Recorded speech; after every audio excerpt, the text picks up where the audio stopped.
नमस्कार दोस्तों, स्वागत है आपका हमारे YouTube चैनल जीके ट्रैकर पे। देखिए फ्रेंड्स, आज के वीडियो में हम बात करेंगे जो हमारी एक सीरीज है general Hindi quick revision series, जिसमें हम सामान्य हिंदी के महत्वपूर्ण और सिलेक्टेड प्रश्नों को यहाँ पर देखते हैं। हिंदी की थ्योरी की डिटेल क्लासेस हम कवर कर चुके हैं, चाहे वो हिंदी व्याकरण हो, हिंदी साहित्य हो, दोनों की डिटेल क्लासेस आप प्लेलिस्ट में जाके देख सकते हैं। थ्योरी की क्लासेस आप वहां से कवर कर सकते हैं। इस सीरीज में हम राजपाल सिंह जी की जो पुस्तक है उसके एमसीक्यूज को यहां पर कवर करते हैं।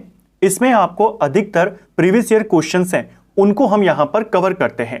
केवल जो महत्वपूर्ण प्रश्न होते हैं जिससे आपका पूरा टॉपिक अच्छे से क्लियर हो जाए, और साथ में राजपाल सिंह जी की पुस्तक में जो आपको नए नए पैटर्न के नए नए क्वेश्चंस, नए नए फैक्ट्स देखने को मिलते हैं, नए कॉन्सेप्ट देखने को मिलते हैं, उन छोटे छोटे फैक्ट को भी, नए नए फैक्ट को भी साथ साथ में कवर करते हुए चलते हैं। यह हमारी इस सीरीज की 7वीं क्लास होगी। इस सीरीज में हमने पहली क्लास में पूरी वर्णमाला का रिवीजन किया था। दूसरी क्लास में हमने विराम चिन्ह के बारे में बात करी, उनका रिवीजन किया। तीसरी क्लास में हमने उपसर्ग प्रत्यय को कवर किया। चौथी क्लास में देशज विदेशज जो आपके शब्द पूछे जाते हैं प्रीवियस ईयर क्वेश्चंस के माध्यम से, उन पूरे टॉपिक को क्लियर किया। इसके बाद हमने 5वीं क्लास में पत्र लेखन, संक्षेपण, पल्लवन आदि क्या होते हैं उन सबको कवर किया, और छठी क्लास में हिंदी साहित्य का जो पूरा रिवीजन था उसको भी हम कवर कर चुके थे। आज हमारी ये इस सीरीज की 7वीं क्लास होगी, और आज की क्लास में हम संज्ञा वाले चैप्टर को यहां पर शुरू करने जा रहे हैं। इसमें आपको संज्ञा से जुड़े हुए प्रश्न, संज्ञा के भेदों से जुड़े हुए प्रश्न, वचन, लिंग, इनसे जुड़े हुए जो प्रश्न हैं वो प्रीवियस ईयर क्वेश्चंस के एमसीक्यू के रूप में आपको देखने को मिलेंगे। ये एक ऐसी सीरीज आपके लिए यहां पर होगी जिसमें आप कम समय में प्रीवियस ईयर क्वेश्चंस के माध्यम से पूरे टॉपिक का रिवीजन कर पाएंगे। खासतौर पर एग्जाम टाइम में ये आपको बहुत ज्यादा हेल्प करेगी, क्योंकि इसमें क्वेश्चन, जैसा मैंने कहा, प्रीवियस ईयर के होंगे, उनके साथ एक्सप्लेनेशन होगी, और जो कॉन्सेप्ट होंगे, जो नियम होंगे, वो भी आपको साथ साथ में देखने को मिलेगी। तो चलिए दोस्तों, आज की क्लास को यहां पे शुरू करते हैं। अगर आपने इसकी प्रीवियस क्लासेस को नहीं देखा है, प्लेलिस्ट का लिंक वीडियो के डिस्क्रिप्शन में है, आप वहां से उसको देख सकते हैं। तो चलिए स्टार्ट करेंगे। आज का हमारा पहला क्वेश्चन है, शब्द प्रकार के आधार पर मनुष्यता शब्दों का कौन सा भेद होता है? तो देखिए, मनुष्यता किस प्रकार का शब्द है? मनुष्यता आपका भाववाचक संज्ञा होता है। संज्ञा के अर्थ के आधार पर 5 भेद होते हैं, जिसमें आपकी व्यक्तिवाचक संज्ञा, इसके अलावा जातिवाचक संज्ञा, समूहवाचक संज्ञा और द्रव्यवाचक संज्ञा, ये 4 हैं। 5वां भेद होता है भाववाचक संज्ञा।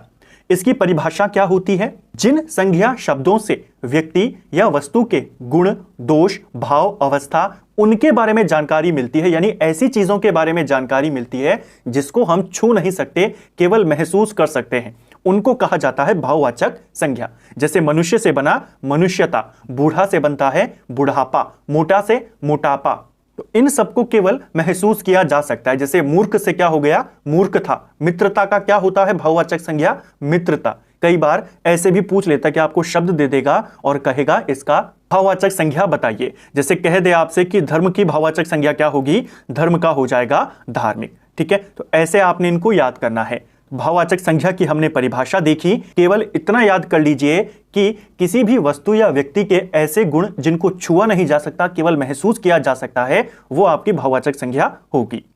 नेक्स्ट है, तन शब्द का लिंग निर्धारित कीजिए। तो तन जो शब्द है, इसका लिंग आपने बताना है कि ये स्त्रीलिंग है, पुल्लिंग है या उभयलिंगी है। देखिए, पहली चीज तो आपको ये क्लियर करनी है, हिंदी में आपके लिंग कितने होते हैं। हिंदी में जेंडर जो होते हैं वो 2 ही होते हैं, एक होता है पुल्लिंग और एक होता है स्त्रीलिंग। इसके अलावा कोई तीसरा जेंडर हिंदी भाषा में नहीं होता। एक तो आपको ये वाला कॉन्सेप्ट यहां पर क्लियर करना है। जिन शब्दों से पुरुष जाति का बोध हो वो हो गया आपका पुल्लिंग, जिनसे स्त्री जाति का बोध हो वो आ गया आपका स्त्रीलिंग। अब आपको तन शब्द दिया है, यह आपका पुल्लिंग होता है। ऑप्शन सी सही आंसर होगा। देखिए, जो हमारे शरीर के पार्ट्स होते हैं, शरीर के हमारे अंग होते हैं, अधिकांश अंग हमारे पुल्लिंग होते हैं। इसमें आपको कौन कौन से पूछे गए हैं और कौन कौन से आपके लिए इंपॉर्टेंट है, इसी क्वेश्चन के साथ उनको नोट डाउन कर लीजिए। जैसे आपसे अगर आ जाए हाथ क्या होते हैं, ये भी पुल्लिंग होते हैं। पैर ये भी पुल्लिंग होते हैं। इसके अलावा दांत हो गए, मुंह हो गया, मस्तक हो गया, गला हो गया, रोम हो गया, नाखून हो गया, नेत्र, आंसू, ये सब क्या होते हैं? ये सब आपके पुल्लिंग होते हैं। ठीक है। कुछ शरीर के पार्ट्स ऐसे हैं जो स्त्रीलिंग होते हैं और पेपर में आए हैं, जैसे आंख। आंख स्त्रीलिंग होती है, आंसू पुल्लिंग होता है। ठीक है। जीभ ये भी स्त्रीलिंग है। नस ये पेपर में पूछी गई है, और हड्डी ये चारों पेपरों में पूछे गए हैं। इनके अलावा नाक, खाल, इंद्रियां, कलाई, वो सब आपके स्त्रीलिंग होते हैं। तो हमने एक क्वेश्चन से इतने सारे जो आपके पुल्लिंग स्त्रीलिंग के शब्द हैं शरीर के अंगों से जुड़े हुए, उनको यहां पर कवर किया। इस सीरीज से आपका यही फायदा होता है कि आपका ये प्रीवियस ईयर का क्वेश्चन था। अब इससे जुड़े हुए कौन कौन से शब्द आपके हैं जिनको लेकर वो सवाल बना सकता है, तो हमने शरीर के अंगों को देखा, कौन कौन से पुल्लिंग है, कौन कौन से स्त्रीलिंग है, उन सबको एक ही जगह पर क्लियर कर लिया। अब इस टाइप से, इस पैटर्न पर अगर वो कोई भी क्वेश्चन बनाए, इसकी जगह पर कोई भी बॉडी पार्ट दे, तो आप आसानी से टिक कर जाएंगे, क्योंकि हमने इतने सारे बॉडी पार्ट्स को यहां पर कौन सा पुल्लिंग है, कौन सा स्त्रीलिंग है, उसको यहां पर देखा। ठीक है। ऊपर हमने भाववाचक संज्ञा के बारे में पढ़ा, तो उसकी परिभाषा को भी कवर कर लिया। नेक्स्ट है, से अलगाव किस विभक्ति का बोधक चिन्ह होता है? तो विभक्ति चिन्ह किसको कहते हैं? विभक्ति चिन्ह जो हमारे कारक चिन्ह होते हैं। कारकों के ऊपर भी डिटेल वीडियो ऑलरेडी बना है। आपसे पूछा है कि अलगाव किस विभक्ति में हमको देखने को मिलता है, कौन से कारक में हमें अलगाव देखने को मिलता है? तो एक प्रसिद्ध डेफिनेशन है, कई बार आपने पढ़ी है, इसको लेकर सबसे ज्यादा सवाल आते हैं कारकों में, कि जहां पर भी आपको समानता का, तुलना का या अलगाव का और डर का भाव आए, वहां पर आपने आंख बंद करके एक कारक पर टिक कर देना है, वो होता है आपका अपादान कारक। किन किन कंडीशन में? अगर तुलना हो रही हो, समानता अगर किसी चीज में दिखाई जा रही हो, अलगाव दिखा जा रहा हो, या फिर डर दिखाया जा रहा हो, भय दिखाई जा रहा हो, वहां पर आपका हमेशा कौन सा कारक होता है? अपादान कारक होता है। ऑप्शन सी सही आंसर हो जाएगा। जैसे क्वेश्चन आया था पेपर में, सीमा कुत्ते से डरती है, यहां पर से आया है विभक्ति चिन्ह, कुत्ते से डरती है, डरने की बात हो रही है, भय का यहां पर भाव आ रहा है, सीधा आपने टिक कर देना है अपादान पर। पेड़ से पत्ते गिरते हैं, अलगाव का बोध हो रहा है, वहां पर भी अपादान हो जाएगा। राम सीता से सुंदर है, तुलना करने की बात हो रही है, यहां पर भी अपादान हो जाएगा। तो जहां पर भी तुलना, समानता, भय या अलगाव होगा, वहां पर अपादान होगा। ठीक है। और अपादान कारक का विभक्ति चिन्ह क्या होता है? से होता है। ठीक है। नेक्स्ट है, दिए गए विकल्पों में से वह शब्द चुनिए जिसका प्रयोग सदा एक वचन में होता है। तो देखिए, एक वचन में हमेशा प्रयोग होने वाले कुछ ऐसे शब्द हैं जो बार बार परीक्षाओं में आते हैं। उन्हीं में से एक है आपका प्रत्येक। जो प्रत्येक शब्द है ये हमेशा एक वचन में इस्तेमाल होता है। ठीक है। इसके अलावा इसी से मिलता जुलता एक शब्द है हर एक, और एक शब्द है हर, ये भी हमेशा एक वचन में ही इस्तेमाल होते हैं। जितने हमारे द्रव्यवाचक संज्ञाएं होती हैं, जैसे घी, तेल, पानी, दूध, दही, ये सब हमेशा एक वचन में ही इस्तेमाल होते हैं। जो हमारे धातु होते हैं, सोना, चांदी, पीतल, तांबा, ये सब हमेशा एक वचन में ही प्रयोग होते हैं। कुछ और इंपॉर्टेंट ऐसे शब्द जो पेपर में पूछे गए हैं एक वचन को लेकर कि कौन से हमेशा एक वचन में रहते हैं, इनको नोट कर लीजिए। एक है आपका जनता, हमेशा एक वचन में होता है। जनता से ही मिलता जुलता हो गया आपका भीड़ हो गया, दल हो गया, वर्ग हो गया, ये सब हमेशा एक वचन में होते हैं। इसके अलावा वर्षा, चर्चा, ये भी आपका हमेशा एक वचन में होता है। जल हमने देखा, क्षमा ये भी एक वचन होता है हमेशा। गण हो गया, ये भी एक वचन। ये सारे आपसे पेपर में पूछे गए हैं, इनको साथ साथ नोट करते हुए चलें। एग्जाम टाइम पर आपको जरूर इसका लाभ होगा और साथ में रिवीजन करने में भी मदद मिलेगा। अगला है, वाक्यों का वर्गीकरण कितने आधारों पर किया गया है? देखिए, वाक्यों का वर्गीकरण दो आधार पर किया गया है। एक आधार होता है रचना के आधार पर और एक होता है अर्थ के आधार पर। रचना के आधार पर वाक्य 3 प्रकार के होते हैं और अर्थ के आधार पर वाक्य 8 प्रकार के होते हैं। 3 कौन कौन से होते हैं? इसमें आपके सरल वाक्य, संयुक्त वाक्य, मिश्र वाक्य आ जाते हैं। और अर्थ के आधार पर 8 होते हैं, जिसमें विधानवाचक, निषेधवाचक, आज्ञावाचक, प्रश्नवाचक, विस्मयवाचक, संदेहवाचक, इच्छावाचक और संकेतवाचक आ जाते हैं। तो वो आपके अर्थ के आधार पर हैं और जो संयुक्त, सरल, मिश्रित आप पढ़ते हैं वो रचना के आधार पर है। जब हम वाक्य वाले चैप्टर में जाएंगे तब इसको और डिटेल में कवर करेंगे। सेना, दल, सभा, कक्षा आदि शब्द कौन सी संख्या का बोध कराते हैं? तो देखते ही आप पहचान जाएंगे, सेना, दल, सभा, कक्षा, ये सब एक व्यक्ति के बारे में बात नहीं हो रही है, ये एक ऐसे समूह के बारे में बात हो रही है जिसमें कई सारे व्यक्ति हैं। तो जब समूह की बात हो रही हो वहां पर आपका समूहवाचक हो जाता है। ऑप्शन सी सही उत्तर होगा। जिन शब्दों से व्यक्ति या वस्तु के समूह का या पूरे समुदाय का बोध होता है वो आपका समूहवाचक या समुदायवाचक संज्ञा कहलाती है। तो सेना कोई एक व्यक्ति नहीं होता, इसमें भी ग्रुप ऑफ पीपल है, दल में भी ग्रुप ऑफ पीपल्स होते हैं, सभा में भी होते हैं, कक्षा में भी होते हैं, कोई इंडिविजुअल नहीं होता है, पूरा ग्रुप होता है। ठीक है, तो ये आपका समूहवाचक हो जाएगा। इसके अलावा जैसे हम बात करते हैं संसद, तो संसद में भी ग्रुप ऑफ पीपल बैठते हैं, इंडिविजुअल की बात नहीं है, ये भी आपका क्या है, समूहवाचक हो गया। परिषद, ये भी आपका समूहवाचक हो गया। मंत्री परिषद, मंत्रिमंडल, पुस्तकालय, भीड़ हो गया, गिरोह हो गया, ये सब कैसे होते हैं, सब आपके समूहवाचक होते हैं। ठीक है। नदी संज्ञा का कौन सा भेद है? तो देखिए नदी का बारे में बताना है। नदी शब्द सुन के हमें किसी एक नदी के बारे में जानकारी नहीं मिल रही है। ऐसे शब्द जो एक ही प्रकार की वस्तुओं या व्यक्तियों का बोध कराती हो उनके लिए कहा जाता है जातिवाचक संज्ञा। यानी हमने नदी की बात करी, नदी के में सारी नदियों को नदी ही कहा जाता है, तो हम केवल एक अलग नदी की बात नहीं कर रहे हैं, सारी नदियों की बात कर रहे हैं, तो वो किस में आ जाएगा, जातिवाचक संज्ञा में आ जाएगा। जिन शब्दों से हमें पूरी जाति का बोध हो उसे कहा जाता है जातिवाचक संज्ञा। तो नदी किस प्रकार की शब्द है, नदी आपकी जातिवाचक संज्ञा हो जाएगा। ठीक है। अगला है यमुना किस प्रकार की संज्ञा है?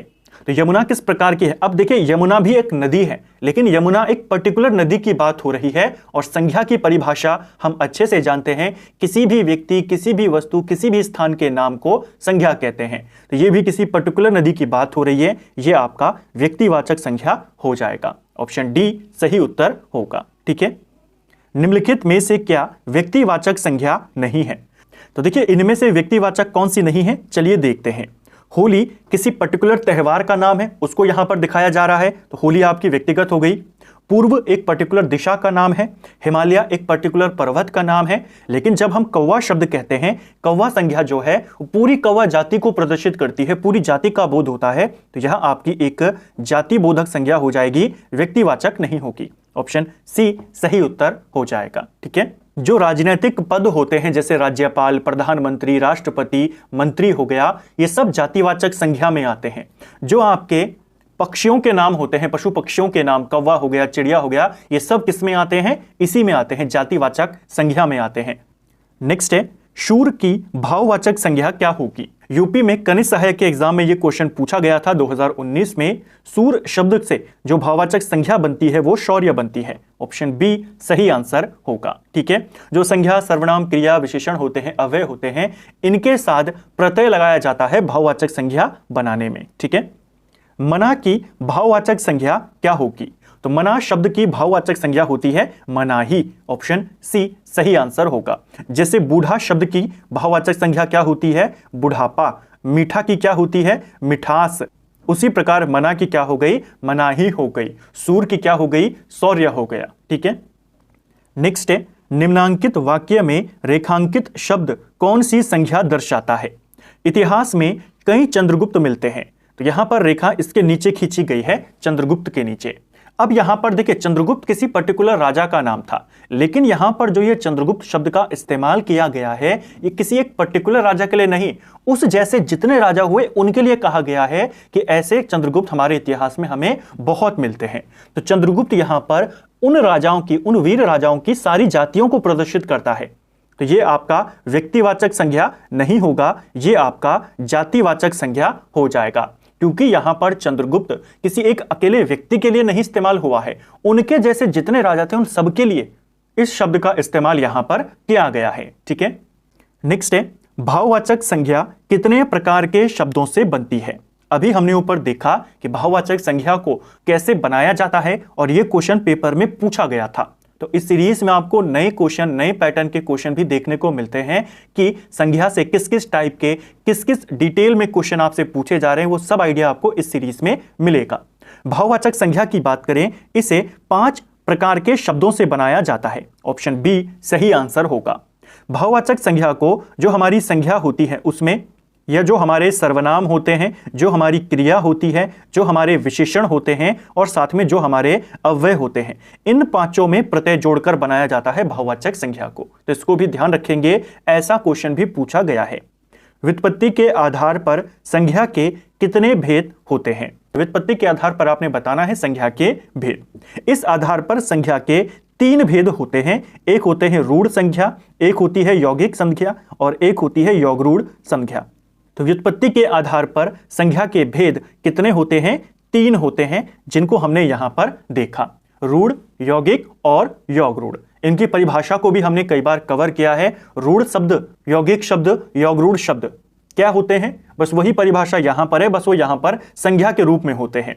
रूढ़ संज्ञा जिन शब्दों के सार्थक खंड नहीं हो सकते, जैसे आपका कमल है, कमल के आप अलग अलग खंड नहीं कर सकते, ये जब साथ में होंगे तो ही सार्थक अर्थ देगा, ठीक है। अगर आप इसको अलग अलग कर दें तो ये कोई अर्थ नहीं देगा। दूसरा होता है आपका यौगिक संज्ञा, जिसमें 2 सार्थक शब्द होते हैं, अगर हम उनको अलग कर दें तो वो अलग अलग अर्थ भी देते हैं। जैसे पुस्तकालय, तो पुस्तक और आलय को अलग कर दीजिए, पुस्तक अपने आप में अलग शब्द है, आलय मतलब घर, वो भी अपने आप में अलग शब्द है, जिनको खंड कर सकते हैं। तीसरा होता है यौगरूढ़ संज्ञा, ऐसी संज्ञा जो होती तो यौगरूढ़ संज्ञा ही है, यानी कि अगर हम उसके भी 2 खंड करें तो दोनों अपना अपना अर्थ देंगे, लेकिन जब वो मिलते हैं तो वो किसी तीसरे का अर्थ देते हैं। जैसे लंबोदर, तो लंबोदर को अगर हम अलग अलग करेंगे, एक होगा लंबा, एक होगा उदर, यानी उदर मतलब हो गया पेट, इधर हो गया लंबा, लेकिन जब दोनों को मिलाते हैं तो वो सीधा गणेश जी की ओर प्रदर्शित करता है। तो यौगरूढ़ आपकी वो शब्द या वो संज्ञा हो गई जो मिलने पर किसी तीसरे व्यक्ति को ही प्रदर्शित करते हैं, ठीक है। तो ये हमने देखा रूढ़, यौगिक और यौगरूढ़ को। तो व्युत्पत्ति के आधार पर संज्ञा 3 प्रकार के होते हैं। अगर आपसे पूछे अर्थ के आधार पर संज्ञा कितने प्रकार के होते हैं, अर्थ के आधार पर संज्ञा 5 प्रकार की होती है। व्यक्तिवाचक संज्ञा, जातिवाचक संज्ञा, समूहवाचक संज्ञा, द्रव्यवाचक संज्ञा और भाववाचक संज्ञा, ठीक है। नेक्स्ट है, निम्नलिखित में से कौन सा शब्द द्रव्यवाचक संज्ञा है? द्रव्यवाचक संज्ञा है यानी जहां पर हमें किसी मटेरियल के बारे में, किसी तत्वों के बारे में जानकारी मिल रही हो। तो द्रव्यवाचक संज्ञा यहां पर हो जाएगा दूध, ऑप्शन ए सही आंसर हो जाएगा। बाकी खटाई, ठंड, मिठाई ये सब क्या है? आपकी भाववाचक संज्ञा। निम्नलिखित विकल्पों में से किस विकल्प में सभी शब्द व्यक्तिवाचक संज्ञाएं हैं? व्यक्तिवाचक संज्ञा की भी परिभाषा आपको पता है कि जो किसी एक व्यक्ति या एक वस्तु का बोध कराए, ठीक है। देखते हैं, लखनऊ एक इंडिविजुअल शहर है, ये तो ठीक है। आम, सभी आमों के बारे में बता रहा है, बुढ़ापा भाववाचक हो गई, तो ये वाला गलत हो गया। राम, रामचरितमानस और गंगा, यहां पर तीनों के तीनों व्यक्तिवाचक संज्ञा हैं, तो ऑप्शन बी इसका सही उत्तर हो जाएगा। कौवा के स्त्रीलिंग के निर्धारण के लिए क्या किया जाता है? देखिए, जो हमारे जीव जंतु हैं, पशु पक्षी हैं, इनमें जो इनके नाम होते हैं, उनके कुछ नाम हमेशा पुल्लिंग में ही इस्तेमाल होते हैं, कुछ के नाम हमेशा स्त्रीलिंग में होते हैं। ऐसे जीव जंतु जो हमेशा पुल्लिंग या स्त्रीलिंग में ही इस्तेमाल होते हैं, उनके नामों में हमेशा नर या मादा लगाया जाता है जब उनको लिंग वहां पर परिवर्तन करना होता है। तो कौवा जो शब्द होता है हमेशा पुल्लिंग में ही इस्तेमाल होता है। अगर आपसे क्वेश्चन आए कौवा किस प्रकार का शब्द है, इसका लिंग बताइए, यह पुल्लिंग शब्द है। इसको स्त्रीलिंग बनाने के लिए इसके साथ मादा शब्द यहां पर लगाया जाएगा। यह क्वेश्चन भी पेपर में पूछा गया है, ऑप्शन डी सही आंसर हो जाएगा। कुछ ऐसे जो हमेशा पुल्लिंग में इस्तेमाल होते हैं उनको नोट कर लीजिए, जैसे जो बिच्छू होता है ये हमेशा पुल्लिंग शब्द है। इसके अलावा जो मच्छर है ये भी हमेशा पुल्लिंग होता है। इस बार तो कौवा पूछा था, अगली बार हो सकता है मच्छर दे दे, तो मच्छर का स्त्रीलिंग बनाने के लिए क्या करेंगे, मादा मच्छर यहां पर हो जाएगा। इसके अलावा उल्लू होता है, खटमल होता है, चीता ये भी पुल्लिंग में ही इस्तेमाल होता है, ठीक है। भेड़िया हो गया, ये सारे के सारे जो हमने कहे सबके सब क्या होते हैं, हमेशा पुल्लिंग में इस्तेमाल होते हैं। कुछ नाम ऐसे हैं जो हमेशा स्त्रीलिंग में होते हैं, जैसे मैना हो गया, आपकी कोयल हो गई, ये भी हमेशा स्त्रीलिंग में इस्तेमाल होती है। इसका अगर नर बनाना हो तो क्या होगा, नर कोयल हो जाएगा। छिपकली हो गई, लोमड़ी, ये भी हमेशा स्त्रीलिंग शब्द है, स्त्रीलिंग में ही इस्तेमाल होता है। मछली हो गया, गिलहरी हो गई, बटेर हो गया, ये सब आपके स्त्रीलिंग में होते हैं। इनको नोट कर लेना, क्योंकि हो सकता है अगली बार आपसे कौवे की जगह कुछ और दे दे और कहे इसका स्त्रीलिंग कैसे बनाएंगे। तो कौवे के लिए अंत में ई नहीं लगानी, आनी नहीं लगानी, स्त्री नहीं लगाना, मादा ही लगेगा। नेक्स्ट है, मंत्री शब्द का लिंग क्या होता है? देखिए ऐसे कुछ शब्द होते हैं, कुछ ऐसे हमारे नाम होते हैं जो महिला और पुरुषों दोनों के लिए इस्तेमाल किया जा सकता है, उनको कहा जाता है उभयलिंगी। ऑप्शन डी इसका सही आंसर होगा, क्योंकि अगर कोई पुरुष मंत्री है तो उसको भी मंत्री कहेंगे, कोई महिला है उसको भी मंत्री कहा जाता है, कोई चित्रकार है तो वो चाहे पुरुष हो या महिला हो वहां पर चित्रकार ही लिखा जाएगा। जैसे कोई राष्ट्रपति है तो वो चाहे महिला हो चाहे वो पुरुष हो उसके लिए राष्ट्रपति शब्द ही इस्तेमाल होगा। तो ऐसे शब्द जो दोनों के लिए इस्तेमाल हो सकते हैं उनको कहा जाता है उभयलिंगी। तो मंत्री भी क्या हो जाएगा, उभयलिंगी हो जाएगा। जैसे प्रधानमंत्री हो गया, राज्यपाल हो गया, ये सब आपके चाहे कोई भी हो वहां पर बैठा हुआ उनके लिए प्रधानमंत्री ही कहा जाएगा। तो ऐसे शब्द क्या कहे जाते हैं, उभयलिंगी। नेक्स्ट है, कुछ अपवाद को छोड़कर वर्णमाला के अक्षरों के नाम किस लिंग में होते हैं। वर्णमाला वाले वीडियो में हमने कवर किया था, केवल 3 वर्णों को याद कर लीजिए, ई जो बड़ी वाली ई है वो, और साथ में री। इन तीनों को छोड़कर पूरी वर्णमाला के जो अक्षर हैं वो पुल्लिंग होते हैं। ये तीनों स्त्रीलिंग हैं, बाकी सारे के सारे क्या होते हैं, पुल्लिंग होते हैं। ठीक है। नेक्स्ट है, हिंदी में कितने वचन होते हैं। तो हिंदी में वचनों की संख्या केवल 2 होती है, स्त्रीलिंग और पुल्लिंग। ठीक है, को आपने ध्यान रखना है। इक्रांत संज्ञा शब्द को बहुवचन बनाते समय क्या किया जाता है। ये क्वेश्चन भी पेपर में पूछा गया है और ऐसे कॉन्सेप्ट बेस पर भी क्वेश्चन आते हैं। देखिए इक्रांत संज्ञा शब्द यानी ऐसे संज्ञा शब्द जिनके अंत में ई या ई आ रहा हो, छोटी या बड़ी ई, उनको कहा जाएगा इक्रांत। जैसे आपकी कली हो गया, इसके अलावा नीति हो गया, इसके अलावा सखी हो गया, ये सब आपके क्या हैं, इक्रांत शब्द हैं। इनको अगर आपने बहुवचन में बनाना है तो इसमें क्या होता है, ई को हस्व कर दिया जाता है और अंतिम स्वर के बाद या लगा दिया जाता है। जैसे जो आपका कली शब्द है, यहां पर बड़ी ई की मात्रा है, उसने कहा इस ई को हस्व कर देना है, यानी जो कली है इसकी मात्रा इधर आ जाएगी और इसके साथ या जोड़ देना है, तो आपका ये बन गया बहुवचन। ठीक है। इसी प्रकार एक शब्द होता है सखी, यहां पर ये बन गया। अब इसको बहुवचन बनाना है तो वैसे ही लिखेंगे, मात्रा को हस्व कर देना है, यानी यहां पर अब छोटी मात्रा लग जाएगी और साथ में आपका या लग जाएगा, ये बन गया आपका सखियां। इक्रांत शब्दों को बहुवचन बनाते समय ये चीज आपने ध्यान रखनी है कि जो बड़ी ई होती है उसको हस्व कर दिया जाएगा और साथ में या लगा दिया जाएगा, और जहां पर छोटी होगी वहां पर छोटा ही रहेगा। जैसे एक शब्द है आपका विधि, यहां पर पहले से ही छोटी है तो यहां पर सिर्फ या लगा दिया जाएगा, विधियां। तो ऑप्शन सी इसका सही उत्तर होगा। जिन भाववाचक संज्ञाओं के अंत में हट होता है उनका लिंग क्या होता है। तो जिन भाववाचक संज्ञाओं के अंत में हट होता है, जैसे घबराहट हो गई, आहट हो गई, ऐसे शब्द आपके स्त्रीलिंग होते हैं। बस ऐसे क्वेश्चंस में आपने ज्यादा कुछ नहीं करना होता, इससे शब्द जो बनते हैं जो इसके अंत में हट आता है उन शब्दों को देखिए और वो क्या है। जैसे घबराहट है तो घबराहट हो गया नहीं कहते, घबराहट हो गई, तो वो क्या हो जाएगा, स्त्रीलिंग हो जाएगा। तो हट जिसके अंत में आता है वो आपका स्त्रीलिंग हो गया भाववाचक संज्ञाओं में। हट के अलावा जहां पर वट भी आ जाए वो भी स्त्रीलिंग होता है, जैसे सजावट हो गई, बनावट हो गई। ठीक है। अक्रांत स्त्रीलिंग शब्द का बहुवचन बनाने के लिए क्या किया जाएगा। ऊपर हमने इक्रांत देखा था, अब अक्रांत दिया है, यानी जिनके एंड में आ रहा हो। जैसे हम कहते हैं कलम, यहां पर एंड में आ रहा है, सिंगल वाला आ, और इनको बहुवचन बनाना है तो उसमें क्या किया जाता है, उसमें आपके अंतिम स्वर के बदले में ए जोड़ दिया जाता है। ठीक है। जैसे हमने लिखा रात, लास्ट में आ रहा था, इसका बहुवचन बनाना है। रात क्या होती है, स्त्रीलिंग होती है। ध्यान रखना ये केवल उनके लिए है जो स्त्रीलिंग है और अ जिनके लास्ट में आ रहा है। तो रात का बहुवचन बनाने के लिए क्या हो जाएगा, इस पर ए जोड़ देंगे, रातें हो जाएगा। ठीक है। ऑप्शन सी सही आंसर है। निम्नलिखित शब्दों में से कौन सा शब्द पुल्लिंग होता है। तो कौन सा शब्द इनमें से पुल्लिंग है। घटना घटी, लज्जा आई, प्रार्थना की गई, संकल्प लिया गया, तो यहां पर यह आपका पुल्लिंग हो जाएगा। इस तरीके से आप वाक्य बनाकर या विशेषण जोड़कर इसमें पहचान सकते हैं। Option D. कुछ अपवाद होते हैं, जो अपवाद हैं जो इंपॉर्टेंट हैं वो हम साथ साथ में कवर करते हुए आ रहे। निम्न में से अधिकरण कारक का परसर्ग कौन सा होगा। तो कारक चिन्ह कितने होते हैं, 8 हमारे पास कारक होते हैं, कई बार आया है। उन्हीं में से एक होता है अधिकरण कारक। अधिकरण कारक क्या होता है, संज्ञा के जिस रूप से क्रिया के आधार का बोध होता है उसे अधिकरण कारक कहते हैं, यानी क्रिया कहां पर हुई है, इसका जो परसर्ग यानी जो इसका चिन्ह होता है अधिकरण का वो पर होता है, क्योंकि हमें आधार बताता है। ठीक है। जैसे टीवी मेज पर रखी गई है तो यहां पर आधार किससे हमें पता चलता है? पर से पता चलता है। से के द्वारा किस कारक का परसर्ग होता है? तो से और के द्वारा ये बताना है। तो जो ये आपके से और के द्वारा होते हैं ये कर्ण कारक के परसर्ग होते हैं। कर्ण कारक क्या होता है? जिस शब्द से हमें क्रिया के करने के साधन का पता चले कि क्रिया किसके द्वारा और किस से की गई है, वो आपका कर्ण कारक होता है। तो इसके परसर्ग क्या हो जाएंगे? से या के द्वारा।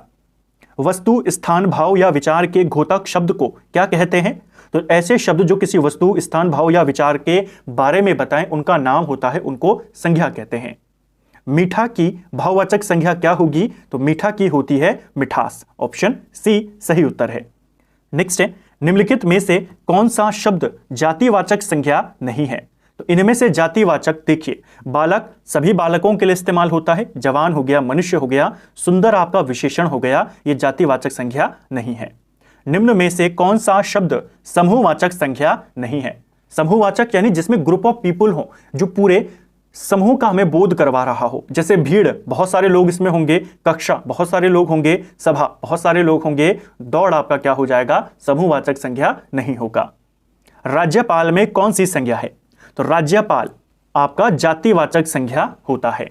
जितने भी आपके प्रशासनिक पद होते हैं जैसे प्रधानमंत्री, मुख्यमंत्री, राज्यपाल, ये सब क्या होते हैं? जातिवाचक संज्ञाएं होती हैं। ठीक है। हरियाली कैसा शब्द है, कैसी संज्ञा है? तो हरियाली आपकी भाववाचक संज्ञा होती है। ऑप्शन डी सही उत्तर होगा। समुद्रगुप्त भारत का नेपोलियन था, यह नेपोलियन किस प्रकार की संज्ञा का उदाहरण है? तो समुद्रगुप्त भारत का नेपोलियन था। अब नेपोलियन तो एक ही व्यक्ति था, लेकिन यहां पर उसकी बात नहीं है, यहां पर केवल तुलना करी गई है। जैसे हमने ऊपर देखा था कि भारतीय इतिहास में कई चंद्रगुप्त हैं, तो वैसे ही समुद्रगुप्त भारत का नेपोलियन है। तो यहां पर जो नेपोलियन है ये जातिवाचक संज्ञा हो जाएगा। राष्ट्र की भाववाचक संज्ञा क्या होगी? तो राष्ट्र की भाववाचक संज्ञा राष्ट्रीयता होती है। ऑप्शन सी सही आंसर होगा। इसको भी आपने ध्यान रखना है। तो फ्रेंड्स, ये था हमारा आज का वीडियो जिसमें हमने संज्ञा, लिंग और वचन से जुड़े हुए इंपॉर्टेंट प्रश्नों को देखा। इसमें आपके सभी प्रश्न प्रीवियस ईयर के थे। राजपाल सिंह जी की जो पुस्तक है उसमें से टॉप 100 क्वेश्चंस थे, उनमें से मैंने सेलेक्ट करे और जो आपके लिए इंपॉर्टेंट थे, ऐसे क्वेश्चन जिनके माध्यम से आपके कॉन्सेप्ट भी क्लियर हो, टॉपिक भी क्लियर हो, ऐसे हमने 34 प्रश्नों को देखा। 400 से ज्यादा प्रश्न इस पूरे चैप्टर में हैं। ऐसे ही सिलेक्टेड क्वेश्चंस को हम आगे यहां पर लेकर आएंगे और इस पूरे चैप्टर को और फिर इस पूरी किताब के एमसीक्यूज को कवर करेंगे। जिन जिन विषयों पर, जिन जिन टॉपिक पर आपको लगे कि इसमें आप फंस रहे हैं, जैसा मैं हर बार कहता हूं, इनकी डिटेल क्लासेस ऑलरेडी बनी है। वचनों के बारे में, लिंगों के बारे में, संज्ञाओं के बारे में, सर्वनाम के बारे में डिटेल्ड क्लासेस ऑलरेडी बनी है। आप वहां से अपने कॉन्सेप्ट को और अच्छा कर सकते हैं। इस सीरीज का मेन मकसद सिर्फ इतना ही है कि एक आपके जो राजपाल सिंह जी की पुस्तक है उसको हम डिटेल में कवर करें, थ्योरी और एमसीक्यू साथ में कवर कर रहे हैं। दूसरा, प्रीवियस ईयर क्वेश्चंस के माध्यम से करें ताकि आपके प्रीवियस ईयर में जितने क्वेश्चन आए हैं, किस किस तरह के क्वेश्चन आए हैं, वो भी आपके कवर हो जाएं। और तीसरा और सबसे बड़ा, इसको एक ऐसी सीरीज के रूप में यहां पर बनाने का जिसका रिवीजन आप एग्जाम टाइम पर कर सकते हैं, क्विक रिवीजन कर सकते हैं और कम समय में केवल सेलेक्टेड क्वेश्चंस के माध्यम से पूरे टॉपिक को कवर कर सकते हैं। उम्मीद करता हूं आपको आज का वीडियो पसंद आया होगा। अगर आपको ये वीडियो पसंद आई है तो वीडियो को लाइक करें, चैनल पर नए हैं तो चैनल को सब्सक्राइब करें, अपने दोस्तों के साथ शेयर करें। वीडियो आपको कैसा लगा कमेंट बॉक्स में हमें ज़रूर बताएं। Thank you friends.